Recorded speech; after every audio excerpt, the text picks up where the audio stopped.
and to replace it with a property tax system that's fair and transparent, that supports new housing construction, and that focuses our scarce affordable housing resources on actually affordable housing. I know that sounds crazy, but that really is how New York City can and should be doing it.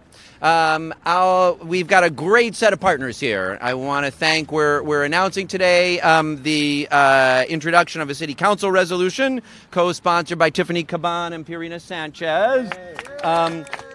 And we're delighted to be joined by Councilmember Rita Joseph and Councilmember Lincoln Ressler. We've got several of our Albany champions. Even though 421A this year will give away $1.77 billion of New York City's property tax revenue. It's the city that's foregoing the revenue. All the decisions about it get made in Albany. And we are lucky to have some great champions fighting up there who've been fighting for a lot of years for a better way than 421A, and they are resuming the fight this year. We're thrilled to have with us today Assembly members Harvey Epstein and Farah Soufran-Forrest. And I think we'll be joined a little later by Emily Gallagher, and thank you to Carlos from Senator Julia Salazar's office as well. We are also joined by a great set of advocates who have really been leading on this issue for a long time. So thank you both to Barika Williams from ANHD, who I just saw, and to Sam Stein from the Community Service Society. Their research and advocacy has highlighted how few affordable housing units 421A creates, and how much more truly affordable housing that nearly $1.8 billion could be producing. So, and we've also got another great set of advocates who are joining us from the Housing Rights Initiative, Housing Conservation Coordinators, Strong Economy for All, the Legal Aid Society, Churches United for Fair Housing, CUF, and the Fifth Avenue Committee. Thank you guys all for being here. We'll hear from some of them in just a few minutes. So, today my office is releasing this new report, A Better Way Than 421A, the high rising cost of New York City's most unaffordable tax exemption program. I want to thank the team from both our Bureau of Budget and Bureau of Policy who did the work. We've got Francesco Brindisi, our Executive Deputy Controller, who can answer questions about it later. It's got a lot of great new information, but I'll give you a couple of the highlights. You already know, because you've got this big sign here, that 421A is a boondoggle. Let me tell you what that means in hard dollar terms. So this year, New York City will give up $1.77 billion in 421A tax breaks. That's more than the entire HPD capital budget. So all the money the city intentionally spends on affordable housing for a wide range of people, for folks who have been homeless, for folks who are getting a first rung on the homeownership ladder, the whole array of HPD programs, less than we give away in 421A tax breaks. But, you know, what's worst about that is the following. The vast majority of the units that are subsidized by 421A are market rate units. So as you'll see in the report, over the last 4 years, since the last time the program was renewed in Albany, 14,874 units have been subsidized by 421A. More than 10,000 of them were market rate. Then, of even the so-called affordable units, they were not actually affordable. So of the approximately 4,500 income-restricted units, 64%, more than two-thirds, were so expensive that they were not affordable to 75% of New Yorkers. The so-called affordable housing in 421A is not affordable. And as an example, this building here, the least expensive unit is $2,500 a month for a studio apartment, advertised to an individual or a couple making between $86,500 and $124,150. But boo, yeah.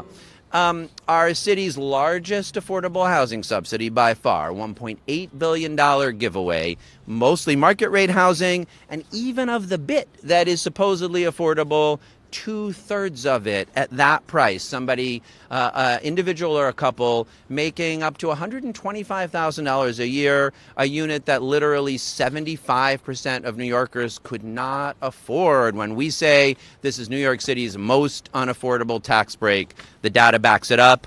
Only 8% of all the units created by 421A over the last 4 years are actually affordable to any New Yorker making less than $75,000 a year. The program is indefensible. It is a huge giveaway to developers for just a tiny handful of actually affordable units.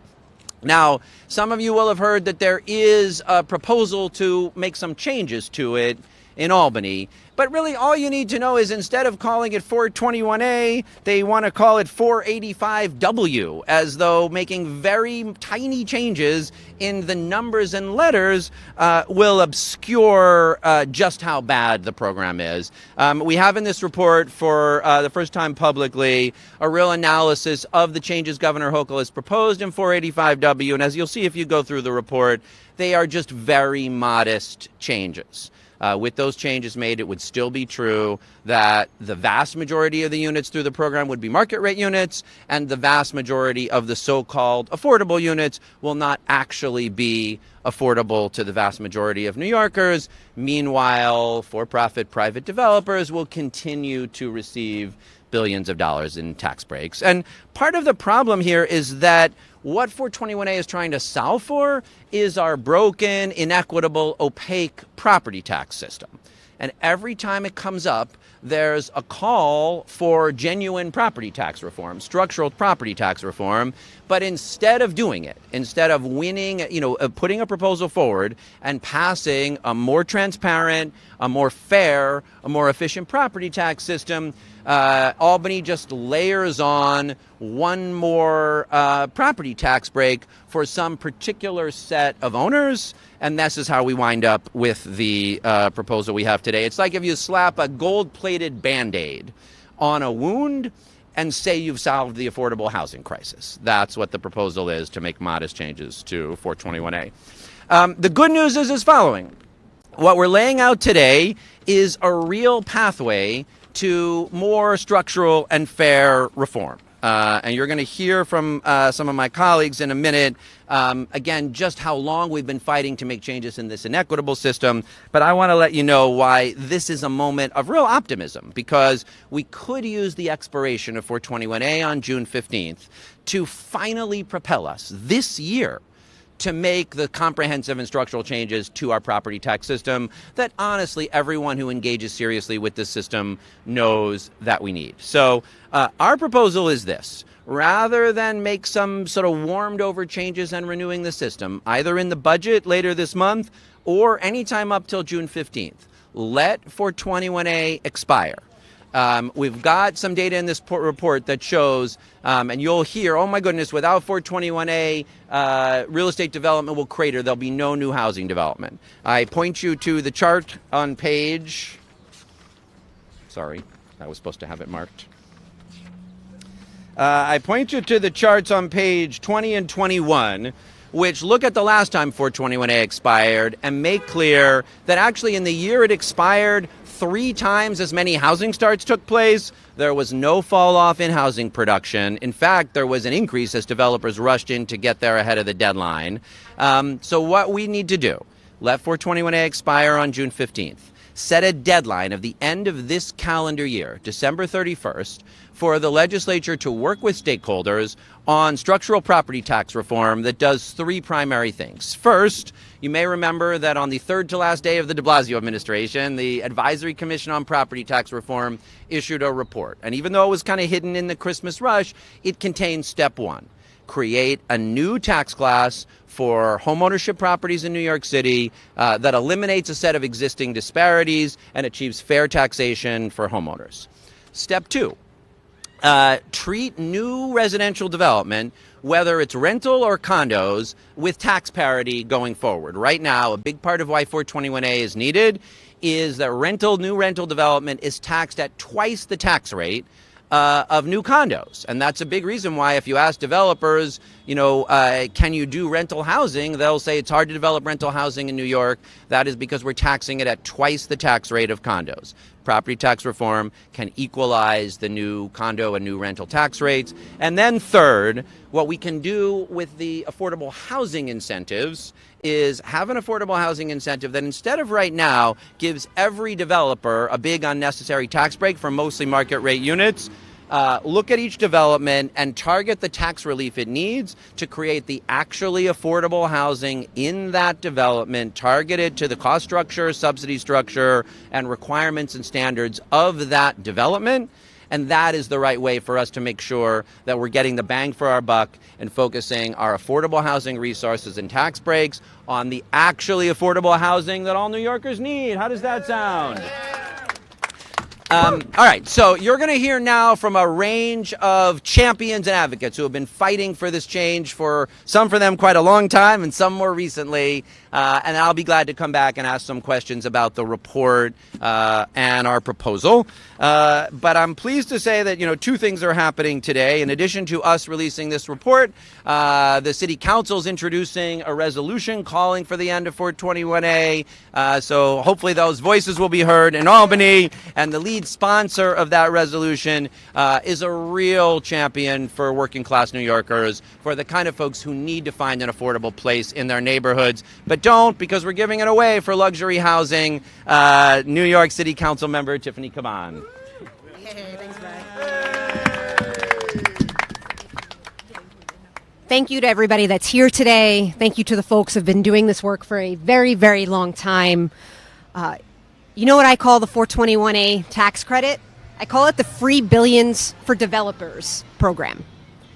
Given the pathetic number of real affordable units it buys us, we can't, in good faith, call it a fair exchange. This tax credit costs the city, and it was mentioned before, but it's worth mentioning again, $1.7 billion in 2021, and the majority of units built since 2017 are set at 130% AMI, which is, like was mentioned, unaffordable to 75% of New Yorkers. That's not a fair exchange. It's free billions for developers. And it gets worse. Even the pitiful amount of affordable housing we get for it, it's not backed up by regulatory enforcement. Right? And so what that means is that even if you're one of the lucky few, the very few, who gets a truly affordable unit under this program, if your landlord decides to jack up the rent in violation of their commitments, there's no one whose job it is to stop them. That's not an affordable housing strategy. Again, it's free billions for developers. And at a time when so many people desperately are in need of vital assistance, we have to absolutely stop this massive giveaway to wealthy real estate interests who, quite frankly, need it the least. Yeah, that's right. And so New York City and our real estate here, it is literally one of the most valuable, most profitable asset forms in the entire world. And it's time we stopped focusing on pleasing the profiteers and started focusing on meeting the needs of everyday New Yorkers. The folks that make this city such a desirable place to live in the first place. And that means scrapping the free billions for developers program and starting instead to build the new programs, right? The tools and laws necessary to meaningfully address our city's housing crisis through publicly and community-owned social housing developments. And the Free Billions for Developers program is about to expire on its own. And so today we're calling on Albany to do the right thing and let it die. No more free billions for developers. How does that sound to y'all? Yeah. No more free billions for developers. Let it die. Thanks, y'all. Let it die. Let it die. Let it die. Let it die. All right, we're going to go back and forth between elected officials and advocates because we got an amazing affordable housing community of people that have been working on this for a long time. So I am going to invite somebody up who is just a great leader in general on affordable housing and has been working on the issue of fair use of tax breaks and scarce revenues and making sure it goes to genuinely affordable housing for a really long time. The executive director of the Association for Neighborhood and Housing Development, Barika Williams. Thank you. Great to see you. Hi. Hi, everybody. My name is Barika Williams. I'm the executive director of the Association for Neighborhood and Housing Development, or ANHD. And I am here to, like hopefully everybody else here, call for the end of 421A and to let it expire. We have had 50 years of this tax exemption. 50 years, right? And it's 50 years of subsidizing and giving tax breaks to luxury developments and projects throughout our neighborhoods. What this means is that it's cost us now $1.7 billion, with a B, dollars of foregone tax revenue each year. That's more money than we spend on tenant vouchers, on NYCHA, and on subsidies for affordable housing. We're giving them more money to luxury development than we're putting to all those other things. And it's not right. It's absolutely not right. Right?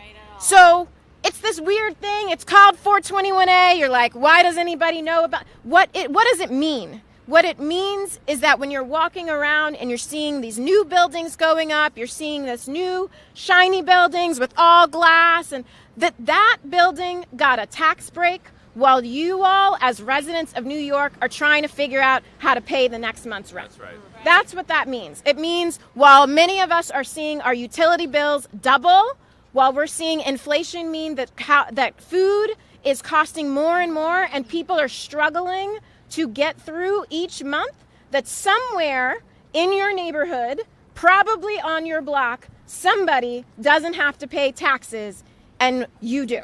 Right? So that's what this actually looks like. That's what it boils down to. Instead of doing 421A, instead of giving a giveaway to luxury development, what we could be doing is putting those dollars to the real affordable housing solutions that we know our neighborhoods need. Vouchers, funding for NYCHA, supporting things that are tenant controlled and community controlled, like community land trusts, like Tenant Opportunity to Purchase Act, right? We have all of these really robust ideas, concepts, and policies that the communities are committed to. And what we're hearing back from Albany is, well, we don't know if we have the money. How do we have the money for developers to get a tax break, but we don't have the money for community-based solutions? That's right. It doesn't make sense. So we are here, ANHD, with our members to say we are standing with this group of elected officials who believe that this 421A, it's time for it to end. It's time for this to go away, and it's time for us to take a moment to say, let's create and invest in the solutions that are moving forward affordable housing and an affordable, sustainable, equitable city, and not invest in maintaining profits for big money developers' pockets. Thank you. All right. Well said, Barika. All right. The other lead co-sponsor of the resolution being introduced today in the New York City Council also happens to be the chair of the council's Housing and Buildings Committee, and she trekked all the way down here from the Bronx. And we are very glad to have Councilmember Purina Sanchez. I'm gonna keep on with the let it die, let it die, let it die, let it die. All right, good afternoon, everyone. And I'm so happy to follow Barika because she's the one person who comes to Fordham and Kingsbridge all the time from here. So you know what I just been through. No, in all seriousness, I'm so glad to be here today in such community and in such good company to talk about why 421A needs to go away. Today we're calling for the end of 421A and for a new system that is for the people. 51 years this program has existed, and in these 51 years, after numerous reforms, 421A still remains a massive giveaway to those who don't need it. In the 51 years, 60%, as we have seen in the controller's report, shout out to the controller's report and the researchers, that 60% of income restricted units created by this program between 2017 and 2020 have been built for households that earn 130% of AMI. The community that I represent, the beautiful, amazing, striving District 14 in the Bronx, we earn about 20 to 30% of AMI on average. This is not right. This is not right. The billions that we pay in these subsidies should support the people who need it the most. We are calling on the state for a new system, a system that protects the 75% of New Yorkers who cannot afford $3,400 per month for a family of three. For the nearly half of renters who are rent burdened, 60%, again, in a low-income community like the one that I hail from and I represent. And I am proud to stand here with Councilmember Tiffany Caban in co-sponsoring this resolution with the controller and with so many of our colleagues in the city council, this fresh, new, vibrant, activist city council. Yeah. To sponsor this resolution and call for our state and city leaders and our advocates to say what we know to be true. 421A just does not work for the people.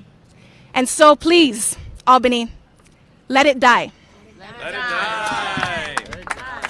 I want to underline one thing that Pirina said, because I think it's important to understand. You know, when we subsidize these what are called 130% of AMI units, like the one in the building behind us at $2,500 or the one that she mentioned for a family of three at $3,400, those are generally in the outer boroughs. So it's not only that they're not affordable, it's that the tax break is paying to gentrify neighborhoods where nobody in that neighborhood could actually afford the so-called affordable housing. That is what our largest tax break and our largest single housing expenditure is doing, is not just giving money to developers to create unaffordable housing, but actually to gentrify the neighborhoods that low-income and working-class people are most likely to live in, for units, again, that 75% of all New Yorkers and a much higher percent of residents of Kingsbridge simply could not afford. All right, one of the groups that's done the longest standing work, I'm guessing the Community Service Society's first report on 421A was probably in the 1980s.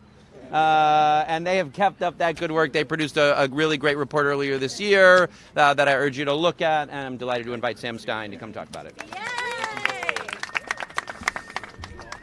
All right, thank you very much to the controller for holding this event and to all the elected officials for being here. We are calling on the state to let it die, to end 421A, and replace it with sensible programs that actually produce the kind of affordable housing we need in this city. So, as the controller said, we at the Community Service Society have been researching 421A for a very long time, and we have said for a long time that it is not a program that works. Last year we marked the 50th anniversary of 421A, and so we did a deep dive into the program over the last several decades, and here's what we found. Last year it cost $1.7 billion, as we've heard, in uncollected tax revenue. This year closer to 1.8. But over the last 30 years, which is how much public data there is, it's cost $22.2 billion. If you adjust for inflation, $22.2 billion. We could have done so much with that money. We could have closed public housing's budget gaps. We could have paid for enough vouchers to house every homeless person in this city. That's right. We could have produced dozens of times more deeply affordable housing by directly financing it ourselves than by giving it as this add-on to corporate developers.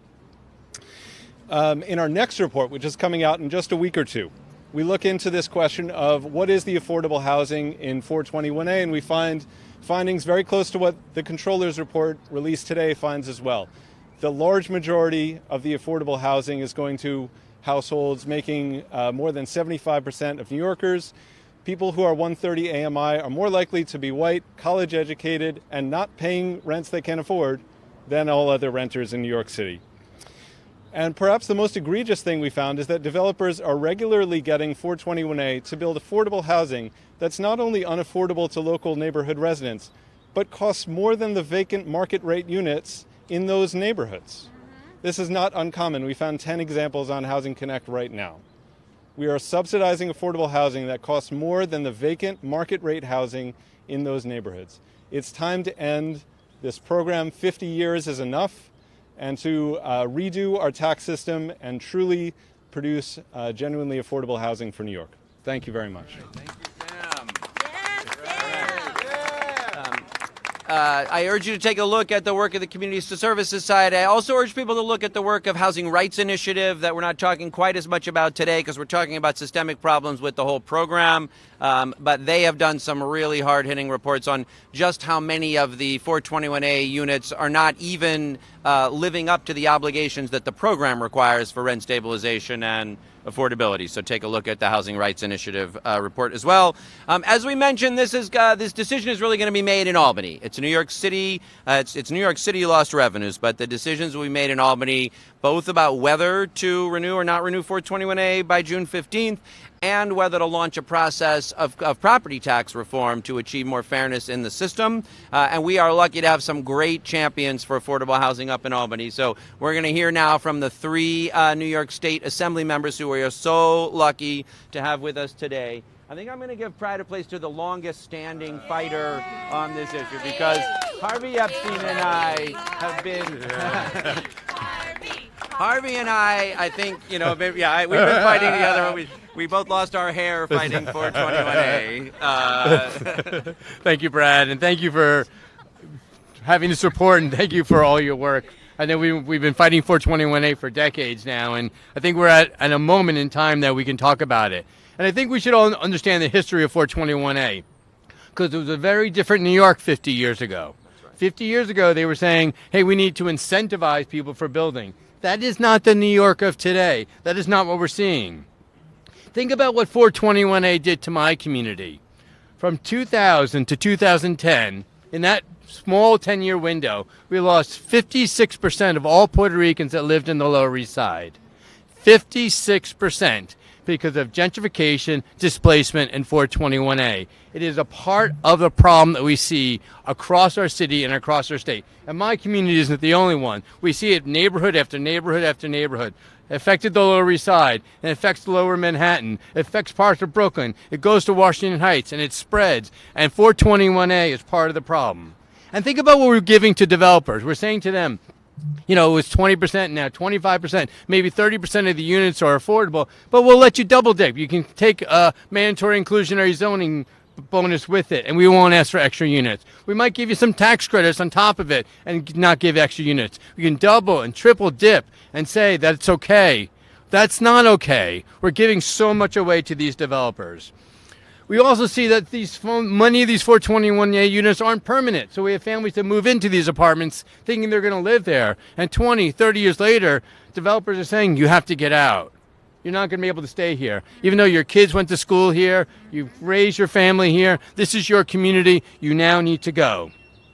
This is not a real plan for affordable housing. What it is a giveaway to the large developers and landlords. And if we want to focus on affordable housing, there's lots of plans we have, lots of ideas we're talking about that ensures that homeowners have more opportunities, that ensures that communities have more opportunities, that ensures we deal with the homelessness crisis, we deal with crisis after crisis. This is not a solution. This is a problem. Let it end. Let it die. Thank you.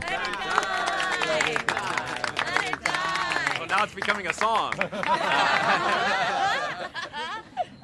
Next up, one of our hosts for today, because we are lucky to be in the Assembly District of Assemblymember Farah Soufrant-Forrest. A real great champion for tenants and affordable Thank you.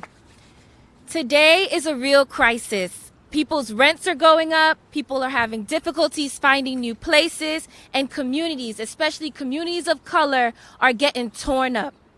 This housing crisis is a crisis of deeply affordable housing supply. We need more housing, but we need more than 1 million new units of deeply affordable housing if we're going to fix the problems we're seeing here in New York. As my colleagues have said, the statistics cannot lie. 421A has been failing us, and that's because they've been failing to provide deeply affordable housing. What does affordable housing actually mean? It doesn't mean just below market rate. It has to be actually affordable for a nurse like me, a driver, a restaurant worker, for an ordinary working person. That is what deeply affordable housing is. 421A has not delivered that. Instead, it has cost our city I hear billions of dollars in exchange for luxury units and units that are affordable in name but not in reality. It has starved the city of the resources we need to invest in truly affordable housing. I believe our state needs to work hard to make sure that we build affordable housing that actually supplies the demands. And if we do it wrong, we end up putting money in the pockets of billionaire real estate developers instead of our friends and families, instead of working class people. 421A, by any other name, is a scam. And it's a scam that developers are racketeering off of. That's what we've been doing, but there's no reason why we need to continue to do that. I'm very grateful to the coalitions, to Comptroller Lander for putting out this report. And his analysis has shown where 421A has failed, but it provides hope how we can succeed tomorrow. In the state budget negotiations, I'm uplifting to the call to let 421A expire, die, decease. When I compare this new glass building here and to the NYCHA developments just by that way, we see that there's a lack of investment. We see crumbling over here, but we see state-of-the-art here. And I know that we can do better to address the inequality. With 421A and any other plan that looks like it, there's a clear history there. The answer is no. But I look forward to working with my colleagues in government to invest our resources in building and maintaining true social housing that is affordable, accessible, and beautiful. Thank you. Beautiful housing for all. Next up is our friend and great tenant champion, Assemblymember Emily Gallagher. Hello, everyone. When I heard that there was a press conference on 421A, I got excited because this is one of the issues that absolutely enrages me, and I am constantly talking about it. 421A on paper already looks like a scam. For example, in my district, where we have some of the highest numbers of 421A buildings in the city, and therefore in the state, we are seeing affordable housing where I, the state legislator, qualify for a studio apartment. This is not affordable housing.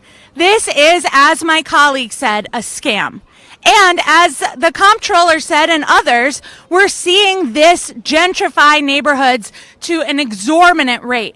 Our rents in our district went up 40% over the pandemic, and they are matching the 130 AMI of the affordable housing that we're seeing developed. So on paper, it's a scam. But in practice, it is even more disgusting. One of the first groups that reached out to me when I was elected was a tenant association of affordable housing at a 421A building in my district. And they had holes in their walls, they had crumbling buildings, and the building had only been built a few years before. And the tenants felt trapped because they felt like they weren't going to be able to find any other housing in the district. They were making middle incomes, and they were living in what could be described as squalor. And this was really so disturbing, and it is not unique, because what happens with these 421A buildings is that the affordable units are constructed in a very shoddy manner compared to the luxury units that are getting the tax break. And then in addition to that, we see fraud from the developers in the prices that they're listing for the rent stabilized housing and the deals that they're giving.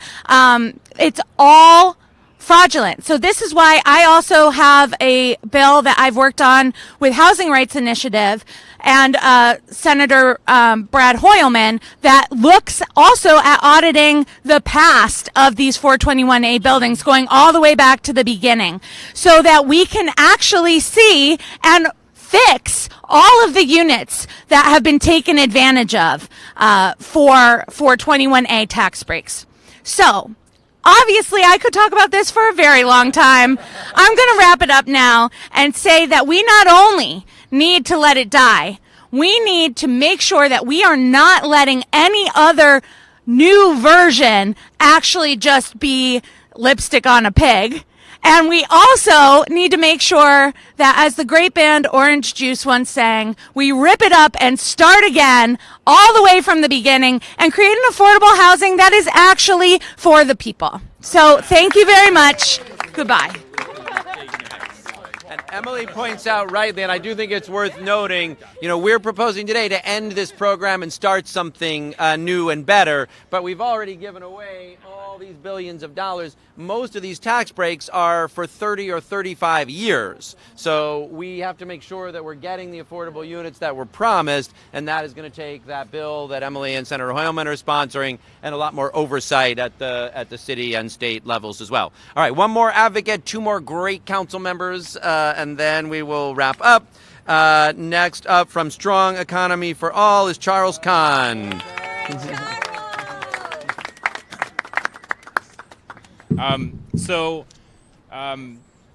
At a time when affordability is at record lows and rent is at record highs, the last thing that we can afford to do is continue to waste billions of dollars on the failed 421A program or the governor's proposal for its doppelganger 485W. All right? And when we look at the 421A program, it's a giant waste of money. We don't need to pay developers to create affordable housing. Paying developers to create unaffordable housing is like paying birds to fly or fish to swim. They're going to do that on their own. We don't need to spend money to create a $2,500 studio. Those are not hard to find. Anywhere you go in New York City, you can find a $2,500 studio. And so why are we padding the profits of wealthy developers in order to do that? And when we talk about that, the 1.7 billion, the 22 billion over the course of the program, it's not just money that evaporates. It's money that isn't going into our schools. It's money that isn't ending homelessness in our city. It's money that isn't going to create affordable housing. And so when we give out these tax abatements, we're actually raising the costs and the responsibility on everyone else. Every other building that doesn't have an abatement, every small business, every homeowner, right? We're all paying for the failure of 421A. And so with the opportunity for it to expire and with the opportunity to put something better in its place, we have to take that opportunity. We have to grab it. New Yorkers can't afford for us to waste any more of their money.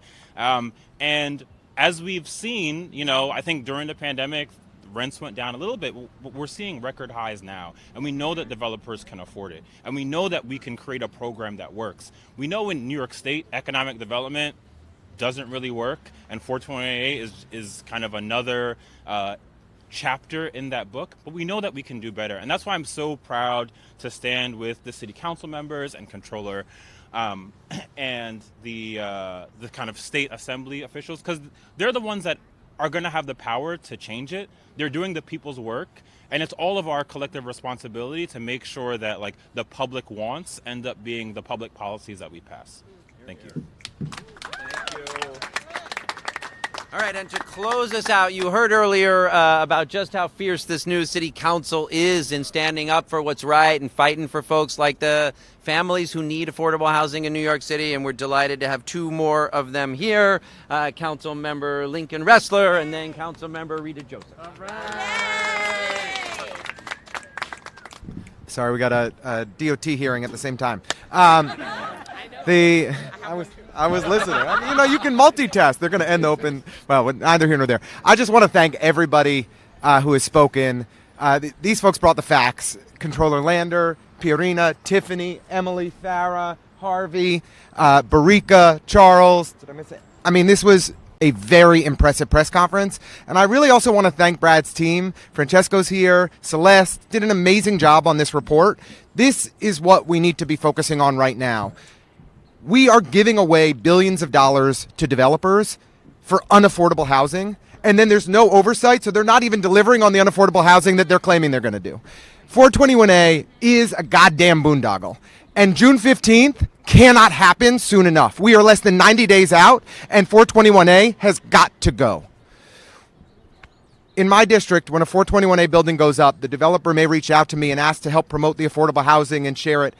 I ignore them. I'm embarrassed. I am ashamed that we are giving tax breaks away for a one-bedroom apartment for a single adult making $108,000 a year. It's offensive.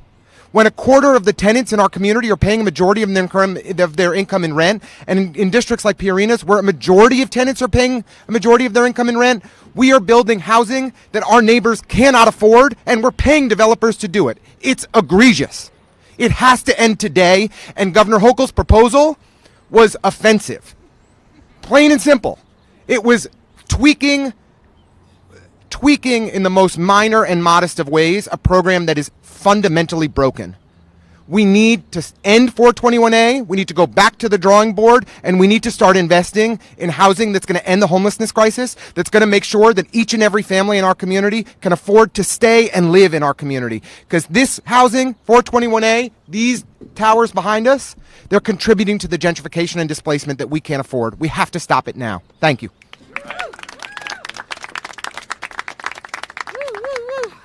Good morning, everyone. I'm Rita Joseph for the 40th Council District, and as you know, as a former educator, the last 10 years, 421A has not helped my students. The numbers of students in in shelters doubled to 114,000. We could have used that 1.7 to create permanent housing to house my students. So today I stand here for them. We can reinvest in schools that are crumbling, hospitals that are not meeting our needs, but instead we're giving away money to developers. So today I stand with my colleagues in government and say, let's end 421A.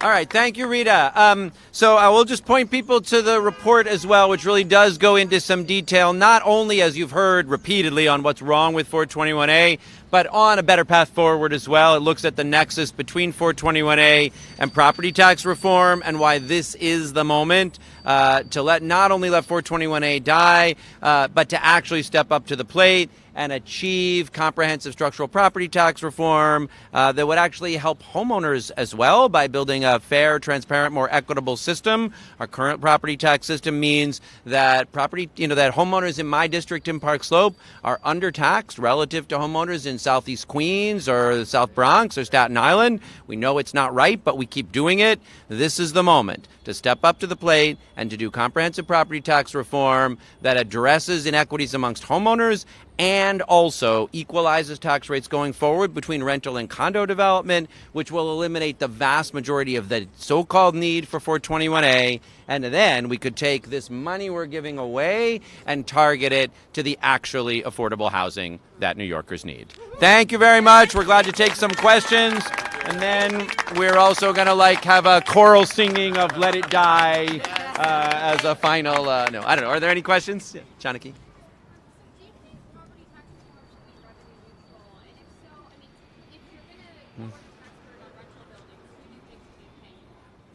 So the answer to your first question is yes. We share the recommendation of the New York City Advisory Commission on Property Tax Reform for a revenue-neutral approach. They outline a lot of things in that report about what that means for homeowners. And if you have questions about that, Francesco Brindisi can answer them. What our proposal adds to that is that for future multifamily development going forward, right now we identify in the report if you're doing a new development today, that a rental new development would pay twice the tax rate of a new condo development. And we're proposing to equalize those also in a revenue neutral way. We think that'll mean about a dropping of about 1/3 in the rate of rental taxation of a multifamily rental property. That means condos, new condo and co-op development would come up. They would all be taxed at about, anyway, I can look at the details of the report. But yes, what we propose, revenue neutrality broadly, and also going forward within multifamily development, a new class that would be revenue neutral but achieve parity between rental and condo development. a new, if under our proposal, a newly developed condo or co-op unit would be taxed a bit higher. A new rental development would be taxed a bit lower, so that they would be taxed at parity. Did I say that roughly right, Francesco? No, come say it more accurately. Oh, you know what? You can ask Francesco afterwards if you want it more accurately than that. All right. Yay. Okay. All right. One more time. Should we do the Let It Die? That seemed good. Let it die. Let it die. Let it die. Let it die. Let it die. All right. Thank you all.